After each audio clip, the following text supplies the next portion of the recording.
Hello children, I hope you've had a really good day and now it's time to settle back and listen to the next chapter of our class story, The Boy Who Grew Dragons by Andy Shepherd. Now you remember when we left the story last week that there'd been all sorts of mayhem at the library and now Thomas, his mum and Lolly are on their way home. So let's see what happens. Chapter 13, Slugs and Superheroes. Just in case you need it, there's a file with some new words on our remote learning page that might help you understand what's happening in the chapter. Mum had already stormed ahead with Lolly, who was strapped into her buggy and happily occupied with a book and a rice cake the size of her head.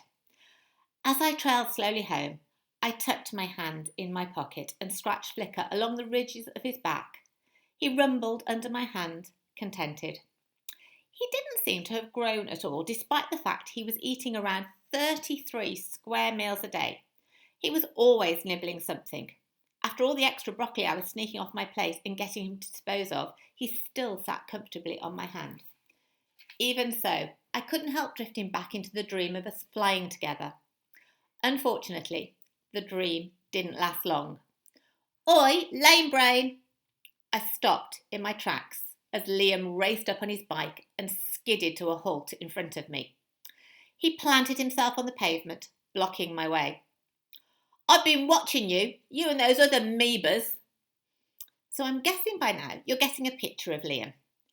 Big nose for barging into other people's business, stirs up trouble like he's frothing a milkshake, acts like he owns the world. Well, he also has his own special brand of mean nicknames. Sadly for him, a lot of them don't actually make sense and so aren't quite as cutting as he'd probably like them to be. Take amoeba, for instance. What I think he's actually going for is amoeba. An amoeba is a single-celled organism without a brain. The fact he thinks it's amoeba, 2 amoebas, 3 amoebas just shows who's really lacking a brain round here. I've seen you, he sneered. I curled my hand around Flicker, who seemed to have fallen asleep in my pocket. His hot breath sent little shivers of warmth right through me. It felt like even though he was tiny and asleep, he was still protecting me. Well, that's terrific, I said. This is the point where Ted might have elbowed me into shutting up. But without him around, and with the dragon in my pocket, I couldn't help myself. I see you too. Bit old for peekaboo, aren't we? You could almost see the steam puffing from Liam's ears when I said it. Watch it, ant boy, or I'll squish you like the insect you are. You know what I'm talking about. You're up to something. First at school and then at the library. You're being weird, even for you. Nope, just the usual amount of weird, I grinned. He narrowed his eyes and stepped towards me, leaning close. I suddenly wished Ted's elbow had been there after all. I had a feeling that Liam was about to turn nasty. Well, I say you're being extra weird and I'm going to find out what you're up to. He reached out and shoved me and I stumbled into a tree. And it'll be easy because I can smell you coming a mile away, Whiffy. You're stinkier than those stink bombs my brother got me last Christmas. I rubbed my arm, feeling the bruise. And then my heart did that skippy thing, like when Dad drives too fast over a speed bump. What if being slammed into the tree had crushed Flicker? My hand automatically reached my pocket and Liam's eyes followed. What have you got in there? He sneered. I felt Flicker moving. He was okay, but the relief didn't last as I felt the little dragon pushing against my hand, trying to get out. I curled my fingers around his body, desperately hoping it might settle him down. Nothing. Look, I'm not up to anything, I said quickly. But I could feel my heart beating faster and faster and my hands were getting sticky with sweat. And it wasn't just from panicking about Flicker being seen. I could feel the dragon heating up too. He was as unhappy about getting shoved as I was. I couldn't risk him being seen, but the more panicky I felt, the hotter he got. I needed a distraction, and quick. Well, Liam said as he flicked a slug from the top of a wall in my direction. It landed on my top so carefully. I lifted it off to the safety of a nearby bush. Poor little thing. I'm not saying I love slugs, but but it had just been minding its own business. Anything I said at this point was likely to make things worse, but not saying anything wasn't helping anything either. I could tell Liam was about to go properly Hulk. He was getting bigger again, his muscles bulging before my eyes. I waited for the sound of the t-shirt ripping. But before he could squash me with his great green fists, 3 people suddenly appeared at my side.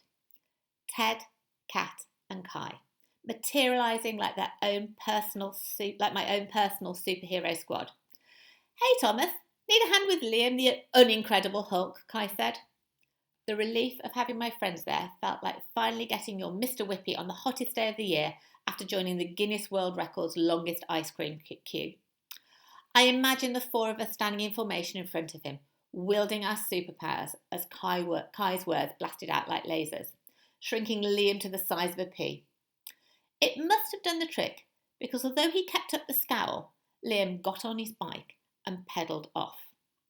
"You okay, Thomas?" Ted asked once he'd gone. "Yeah, thanks, I'm fine." As I said it, I felt Flicker's heat begin to fade, as if he too was calming down. "What's up with him?" Kai asked, nodding towards the retreating Liam. "Has he been hassling you about, the PE stuff?" Kat asked. I bent down and pretended to tie up my shoelace, aware of them watching me, and willing Flicker not to try to wriggle out, or worse, poo. The last thing I needed was another Whiffy Liffy episode.